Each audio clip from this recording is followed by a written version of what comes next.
मट्टी से जुड़ी उम्मीद हिस्सा सोम आखिरी इम्तिहान। वक्त रुकता नहीं, बस चुपचाप सब कुछ बदल देता है। हाजी करीम अब पहले से ज्यादा झुका हुआ था। खेत फिर हरे थे, मगर उसके कंधों पर उम्र का बोझ साफ दिखाई देता था। ज़ैनब कुछ बेहतर थी, मगर बीमारी ने उसके जिस्म के साथ साथ हौसले को भी कमज़ोर कर दिया था। एक दिन हाजी करीम का बेटा अली शहर से वापस आया। आंखों में ख्वाब थे, मगर हाथ खाली। शहर ने उसे रोजगार नहीं, सिर्फ थकन दी थी। अब्बा, मैं भी खेतों में आपका हाथ बटाऊंगा, उसने कहा। हाजी करीम मुस्कुरा दिया, मगर आंखों में नमी आ गई। बेटा, मैं चाहता था तू इस मिट्टी से आज़ाद हो जाए। इसी रात ज़ैनब की हालत अचानक बिगड़ गई।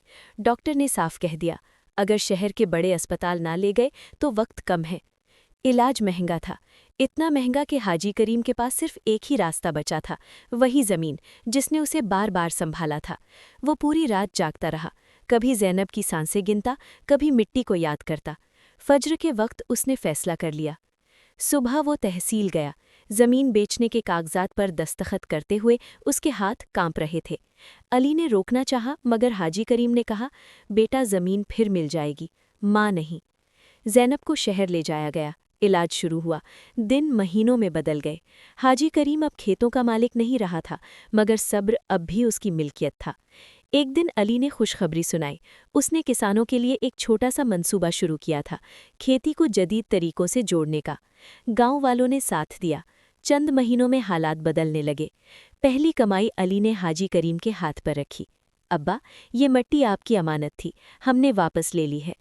जब हाजी करीम दोबारा अपने खेत में खड़ा हुआ तो आंखें भर आईं। उसने ज़मीन को चूमा और आसमान की तरफ देखा। ऐ मालिक, तूने मुझसे सब कुछ लेकर भी मुझे खाली नहीं छोड़ा। ज़ैनब धीरे से बोली, करीम, हम हारे नहीं ना?